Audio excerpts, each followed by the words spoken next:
정확하게 한번 말씀을 해보십시오. 그럼 제가 우리 안보가 불안하다고 말씀을 드려야 되겠습니까? 계속 어거지를. 네. 이 대화는 1일 국회에서 열린 국회 운영위원회의에서 나경원 자유한국당 원내대표와 정의용 청와대 국가안보실장의 대화 중 한 부분을 이제 발췌를 했습니다. 네, 저는 나경원 자유한국당 원내대표를 맡은 정욱식입니다. 네, 저는 정의용 청와대 국가안보실장을 맡은 문채원입니다. 네, 요상하게 시작을 했지만, 예. 아무튼 이런 대화가 오고 간 거죠. 네, 그렇습니다. 예, 그래서 이게 적지 않게 파장이 일어났고, 이 대화를 보다 못한 강기정 청와대 정무수석이 중간에 끼어들고, 그러면서 이제 또 여야 관계, 또 정부와 자유한국당 관계가 더 악화되는 네. 어떤 씁쓸한 장면이 연출이 됐는데, 그 장면도 씁쓸했습니다만 지금 이런 어떤 문제를 둘러싼 우리 사회의 지금 현재를 보면은 더 씁쓸해지는 장면들이 많은 것 같아요. 네. 일단 앞서 두 분이 운영위원회의에서 이런 안보와 관련된 대화를 나눴는데 그 정의용 국가안보실장이 북한의 미사일을 완전히 막을 수 있다는 취지의 발언을 했어요. 일단 이게 사실인지부터 설명해 주실 수 있을까요? 네. 일단 저는 막을 수 없다는 취지로 질문을 한, 네. 네, 몰아붙이듯이 질문을 한 나경원 원내대표에게 손을 들어주고 싶습니다. 네. 예, 완전히 막는다는 건 불가능한 일이죠. 그러니까 이게 이제 미사일 방어, 보통 이제 MD, 미사일 디펜스를 의미하는 거 아니겠습니까? 네. 예. 근데 뭐 이거 관련해서 뭐 여러 가지 얘기들을 많이 할 수 있겠지만, 일단 MD, 미사일 디펜스 자체가 이게 일종의 총알 맞추기의 비유가 되는 거죠. 네. 예. 그래서 이게 물리학적으로 굉장히 확률적으로 낮은 게임일 수밖에 없습니다. 네. 특히 이제 탄도미사일 같은 경우에는 낙하할 때의 속도가 초속 3km 안팎에 달하는 아주 초고속으로 떨어지는 거기 때문에 이거를 정확히 탐지해서 미사일이나 레이저로 유격한다라고 하는 것은 뭐 지난 수십 년 동안 논쟁이 많이 벌어져 왔습니다만 이건 여전히 그 공상과학 영역에서는 가능한 이런 어떤 측면이 있는 거죠. 네. 전반적으로 미사일 디펜스가 매우 좀 약간 성공할 확률이 좀 낮다라고 말씀을 하신 것 같은데 네. 그럼 한반도의 경우에 한정해서는 또 어떤 특색이 있을까요? 한반도의 경우는 쉽게 말씀드리면 지리의 법칙을 극복할 수가 없습니다. 네. 이게 무슨 말씀이냐면 남북한은 휴전선을 맞대고 있죠. 그렇죠. 이제 종심. 그러니까 쉽게 얘기하면 이제 거리가 짧습니다. 네. 거리가 짧다 보니까 그럼 붙어 있는 데다가 거리가 짧으면 뭐 그런 일이 벌어지면 안 되겠습니다만 유사 상황이 발생해 갖고 북한이 미사일을 쏠 때 그죠? 요격 고도 밑으로도 쏠 수 있는 것이고. 네. 네? 요격 고도 위로도 쏠 수 있는 겁니다. 네. 네. 그러니까 우리가 야구공 공동지기에 비유를 하면 거리가 가까우면 중간에 네트를 쳐놔도 그죠? 네트를 쳐놔도 그 네트 밑으로도 던질 수가 있는 거고. 네. 그죠? 네트를 넘기는 것도 가능하단 말이에요. 그렇죠? 그렇죠. 예. 그러니까 이게 이제 기본적으로 그런 문제가 있을 뿐만 아니라 지금 북한이 그 최근에 단거리 발사체 중에 일부는 어떤 기술적인 특성을 갖고 있냐면 이게 날아가다가 꺾입니다. 네. 예? 그러니까 우리가 또 야구의 비유를 하자면 이게 직구로 날아오는 것처럼 보이는데 갑자기 각도가 꺾어져 갖고 뚝 떨어지면 변화구가 되는 예? 거네요. 예. 네. 그럼 대부분 다 허싱이 되잖아요. 네. 그죠? 예, 허싱이 되는 경우들을 많이 볼 수 있단 말이죠. 근데 북한이 그런 기술을 좀 최근 올해 들어서 집중적으로 선보이고 있는 이런 어떤 상황인 것이죠. 네. 예.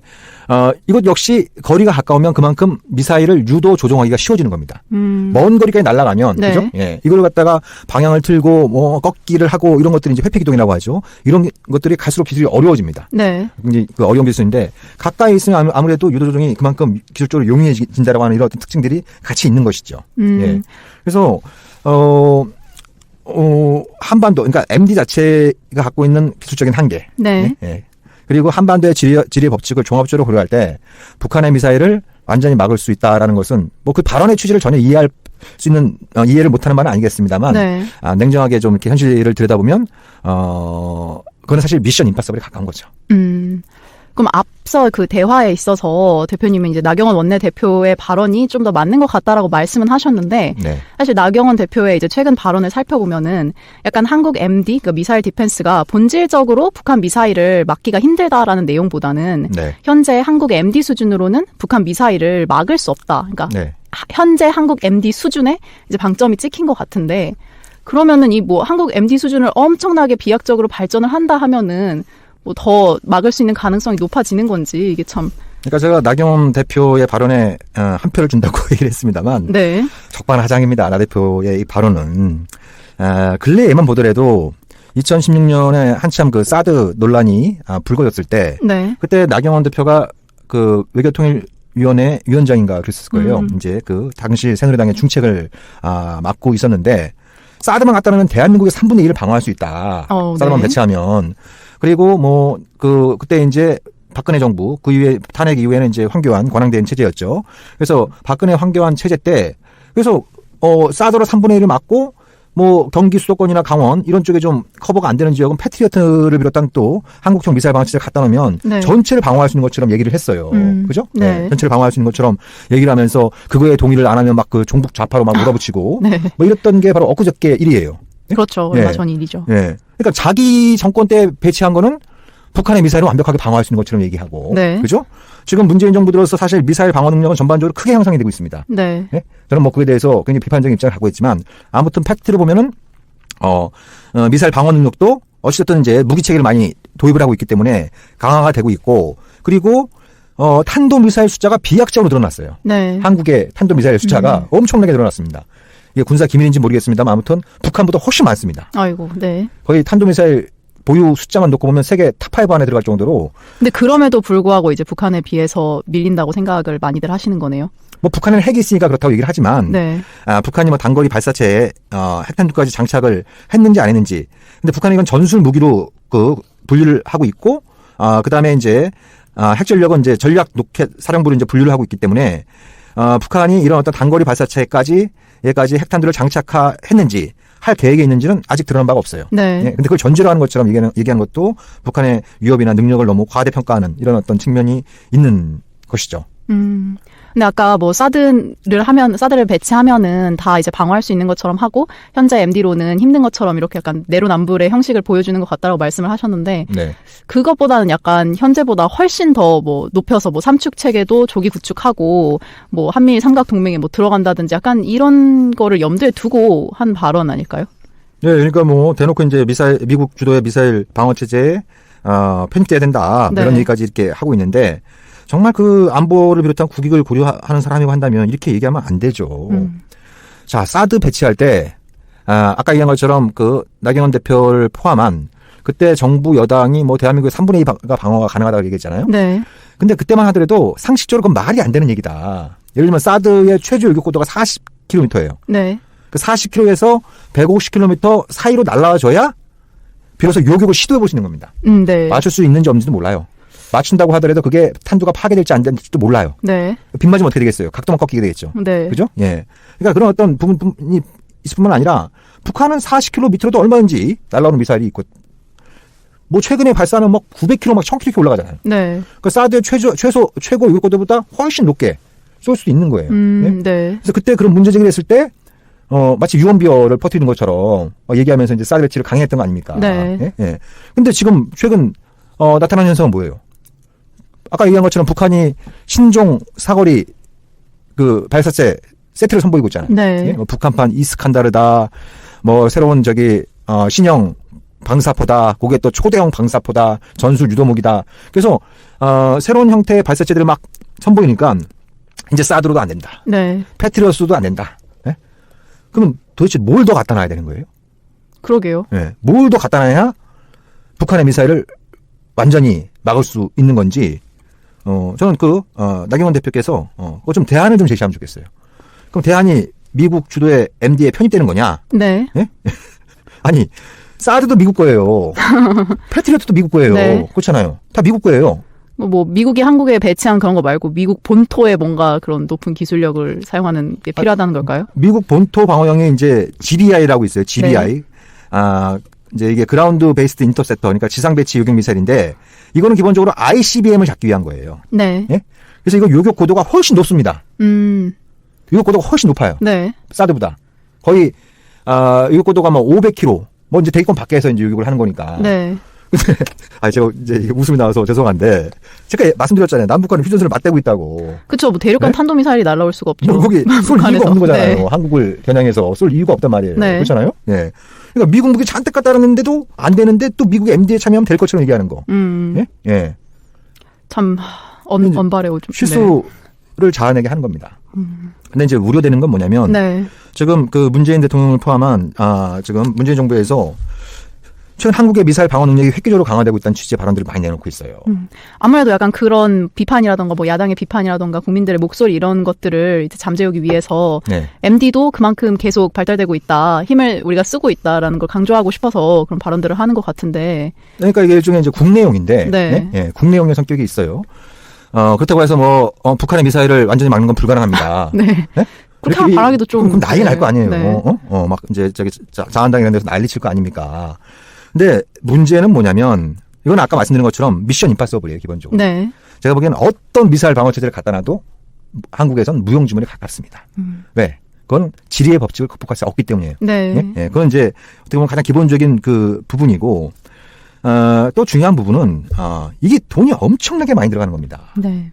생각해 보세요. 저기서 날라오는 미사일을 갖다가 탐지 추적해서 그걸 갖다가 통신 장비를 이용해서 정확히 0.0001초의 오차도 없이 그걸 갖다 발사 체계 지휘통신본부에 보내고 거기서 발사대에 또 0.0001초의 오차도 없이 발사 명령을 내려서 정확히 딱 유효시키려는 그런 시스템을 구축하려면 돈이 얼마나 많이 들어가겠습니까? 그렇죠. 예? 지금까지 국방비 계속 인상됐던 것도 삼축 체계의 그 역할이 컸잖아요. 예. 네. 그러니까 이게 모세일의 최대 무기 사업이에요. 예? 예전에 그 미국 정부에서 추산을 한 게 2조 달러 정도. 2조 달러. 우리나라 돈으로 뭐 환산하기 힘들 정도로 2조 네. 달러 정도를 예상을 했는데, 근데 이게 문제는 뭐냐면 이게 우리 채원 씨가 경제학도 출신이니까 세이의 법칙 아시죠? 세이 법칙. 대표님이 더 잘하실 것 같아요. 네, 세이 법칙. 이게 잠깐 헷갈리는데 수요가 공급을 창출한다는 얘기죠. 네, 그죠? 그렇죠. 예, 수요는 공급을 창출한다. 자, 그러면 한쪽에서 자꾸 미사일 방어만 갖다 놓으면 네. 다른 쪽에서 어떻게 하겠습니까? 그거를 무력화시킬 수 있는 혹은 회피할 수 있는 다양한 또 공격용 미사일을 만들게 돼요. 네. 그죠? 근데 공격용 미사일이 아무래도 방어용보다는 만들기 쉬울 거 아니에요. 쉬울 뿐만 아니라 가성비가 비교가 안 돼요. 네. 예? 가성비 자체가 비교가 안 되는 겁니다. 예? 예. 그렇게 되면, 그러니까 지금 그런 상황이 벌어지고 있잖아요. 옛날에 패트리어 갖다 놓을 때는 패트리어만 갖다 놓으면 우리 이제 북한 미사일은 다 막을 수 있는 것처럼 얘기했다가 뭐 또 북한이 좀 높게 쏘니까 저 높게 날아오는 거 어떡하지? 사드 배치해. 그럼 사드 배치할 때는 이제 우리는 안전해졌어. 막 그렇게 또 호들갑을 떨다가 북한이 또 뭐 단거리로 여러 가지 종류를 선보이니까 완전 무방비 상태에 있는 것처럼 또 호들갑 떨고. 몇 년을 가지를 않네요. 예. 그러니까 이게 이제 경제에서 말하는 세이 법칙, 네. 수요가 공급을 끊임없이 창출한다고 하는 건 이거는 우리 국민들 그거 다 우리 세금으로 하는 거잖아요. 그렇죠. 미국 국민들도 미국 세금으로 하는 거예요. 네. 그죠? 예? 이거 완전히 이제 돈 먹는 하마인 거죠. 네. 우리 국민 입장에서 밑빠진 독에 물붓기가 되는 거고. 그러면 여기에 이 과정에서 가장 이익을 얻는 세력이 누구겠습니까? 무기 판매자들. 예? 그 제조업자. 네. 그죠? 그 다음에 그 제조업자와 여러 가지 이제 결탁되어 있는 네. 다양한 세력들. 그죠? 네. 예. 그리고 뭔가 그런 걸 가지고 끊임없이 안보 불안감을 조성하는 그런 어떤 세력들. 예? 네. 이런 세력들이 이익을 얻어가는 거예요. 그죠? 네. 예. 그들한테는 그러니까 이게 납세자한테는 그 밑빠진 독의 물붓기이지만 그런 무기를 만들고 그 무기 산업과 여러 가지 형태로 연결되어 있는 이런 사람들에겐 황금알을 낳는 거위가 되는 거예요. 예. 미국이 아무래도 좀 그런 산업을 주도하고 있으니까는 네. 최대 수혜자는 미국 쪽으로 흘러갈 수도 있겠네요. 그렇죠. 예. 그리고 또 하나 더 말씀드리고 싶은 건 그겁니다. 제가 보기에 제일 위험한 건, 네. 제일 위험한 건 미사일 방어가 가능하다고 믿는 거예요. 가능하다고 믿기 때문에 계속 이제 업그레이드를 하고 새로운 미사일 디펜스를 개발하는 거잖아요. 예. 근데 방금 얘기한 것처럼 뭘 하나 만들어내면 그게 한계가 있다는 건 또 금방 드러나요. 네. 그럼 새로운 또 MD를 만들어야 돼요. 그죠? 또 금방 한계가 드러나요. 그럼 또 만들어야 되는 거예요. 이런 네. 어떤 이제 이 전형적인 군비 증강 논리가 잘 투영되어 있는 이런 어떤 부분인데, 이게 미사일 방어의 역설이 존재합니다. 네. 그러니까 미사일 방어도 잘 안 될 뿐만 아니라 이 MD라고 하는 게 잘 되면 더 큰 문제가 발생해요. 잘 되면은 더 신형 공격용 미사일이 나타나서 그런가요? 그러니까 내가 군사적으로 적대 관계에 있는데 네. 한쪽에서 공격용 무기도 훨씬 많은 데다가 상대방의 공격을 무력화시킬 수 있는 방패까지, 정말 완벽한 방패까지 갖게 되면 상대방이 어떻게 나오겠습니까? 너무 불안하죠. 예? 예. 네. 그 불안감은 아주 다양한 형태로 네. 표출되겠죠. 그렇죠. 가장 손쉬운 방법이 더 많은 미사일, 더 다양한 미사일, 그리고 주변에 있는 다른 나라들 어떻게 좀 꼬드겨갖고 뭐 동맹을 더 강화하는 네. 뭐 이런 식의 어떤 방식들이 되면, 그러면 우리는 이제 MD로 이제 우리 안보는 확실해졌어 이렇게 믿고 있는데 안보가 더 불안한 상황들이 초래가 되는 겁니다. 네. 돈은 돈대로 써가면서 안보는 더 불안해지는. 예? 그래서 이 MD라고 하는 게 이 냉전 시대 때 이 MD를 못 만들게 한 조약이 바로 ABM 조약인데, 네. 예? 70년도에 그 미국과 소련이 체결한 조약이죠. 예. 이 ABM 조약을 가리켜서 국제 평화와 안전을 지켜온 초석이다. 네. 그런 평가를 30년 동안 내렸던 거예요. 그렇죠. 네. 예, 내렸던 겁니다. 그러니까 영국의 총리인 윈스턴 처칠이 얘기했던 것처럼 역설적으로 취약성이 안보를 더 이롭게 하는 거예요. 네. 예? 예. 그러니까 서로가 공멸시킬 수 있는 그런 어떤 공격력 무기를 갖고 있는 이런 상황이면 어느 한쪽에서도 먼저 공격을 하면 보복에 의해서 서로 치고받다 상호 공멸이 되는 거예요. 네. 그죠? 예. 그러니까 그 상태로 냅두는 것이 상대방의 공격을 막겠다고 MD를 만드는 것보다 훨씬 더 안보적으로 이롭다라는 거예요. 무슨 불안정성이 뭘 억제한다 이런 이론 아닌가요? 그건 뭐 좀 다른 네네. 얘기이긴 한데 아무튼 네. 그런 부분들이 있어요. 예, 그런 어떤 취약성의 안보에 기여한다라고 하는 어떤 이제 그런 처칠의 발언이 정치적으로는 굉장히 좀 불쾌한 얘기일 수 있어요. 네. 그죠? 예. 그렇지만 그는 이 군사적으로 적대하고 있고 군비 경쟁이 벌어지고 있는 이런 어떤 쌍방 간의 관계를 가장 정확히 짚어낸 겁니다. 사실 정치권에서는 참 그렇게 이야기하기도 쉽지 않고 또 그렇게 이야기해서는 안 된다는 그런 금기시한 법칙 같은 게 있는 것 같아요. 이번에 아까 저희가 역할극 했던 부분에서도 정용 실장이 그럼 제가 우리 안보가 불안하다고 말씀드려야 되겠습니까? 라고 했잖아요. 그러니까 사실 이렇게 답변하기보다는 네. 우리에게 최선의 안보는 그죠? 네. 최선의 안보는 북한이 쏜 미사일을 방어하는 것이 아니라 네. 북한이 미사일을 쏘는 것 자체를 결심하지 못하게 하는 거다. 네? 네. 북한이 맞는 말이죠. 미사일을 네. 쏘지 못하도록 결심하게 하는 거다. 군사력 측면에선 여전히 한미동맹이 강력하게 유지되고 있고 네. 그리고 제가 아까 잠깐 말씀드렸잖아요. 우리나라의 탄도미사일 어마무시합니다. 네. 어마어마하게 많아요. 북한을 압도하고는 않습니다. 지금 네. 그게 지금 공개가 안 돼서 그런 거니까. 그러니까 정영 실장이 답변을 그렇게 했어야죠. 우리의 대북 억제력은 강력하게 네. 작동을 하고 있기 때문에 북한이 미사일을 쏠 결심조차 못하게 할 수 있는 정도의 우리가 안보 능력을 보유하고 있으니까 의원님께서는 안심하셔도 좋습니다. 뭐 이런 식으로 이렇게 해야 되는데 그냥 답변에 질문에 말려 들어가고 완전히 막을 수 있냐 없냐 이렇게 가버리면 그러면 이제 이게 스텝이 꼬이는 거죠. 그렇네요. 네. 네. 그러면 지금 불안전해 보면 더 MD를 더 해야 돼요. 그러면 아까 얘기한 것처럼 돈은 돈대로 쓰되 우리 안보는 더 불안해지는 거예요. 네. 예. 그래서 좀 이런 부분들이 좀 아쉽죠. 그러게 대표님 말씀하신 거 들으니까 약간 좀 저로서는 할 말이 없네요. 할 말이 없어요? 네. 예. 좀 더 이제 삐딱한 관점에서. 그래도 안 됩니다. 네. 예. 네. 아무튼 좀 그런 좀 씁쓸함이 이게 또 최근에 지소미아 문제까지 다 연결되어 있어요. 그렇죠. 요즘 안보 이야기로 아주 뉴스가 도배가 많이 되고 있는데 네. 사실 이 부분 말고도 일부에서 소개드릴 부분이 더 있었거든요. 네. ICBM과 이동 발사대에 관한 이야기인데 네. 정의용 청와대 국가안보실장이 1일 국회 운영위원회에서 이제 ICBM과 이동식 발사대, 그러니까 북한의 이동식 발사대에서 한 그 말과 발언과 서훈 국정위원장 및 정경두 국방부 장관이 한 말이 다 다르다 그러면서 이제 언론에서 많이 논란이 됐어요. 이게 네.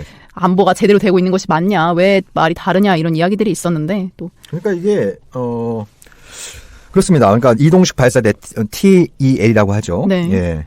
여기서 쏠 수 있냐 없냐, 그죠? 네. 예. 그러니까 2017년도에 북한이 한 걸 봐서는 한 반 정도는 쏠 수 있는 것 같고 반은 아직 좀 미진해 보이는 측면이 있어요. 네. 예. 왜냐하면 이동식 그 발사대에서 바로 발사한 게 아니고 그 차량을 갖다가 어디론가 갖다 놓고 ICBM을 이제 지지대를 세워놓고 발사하는 그런 형태이기 때문에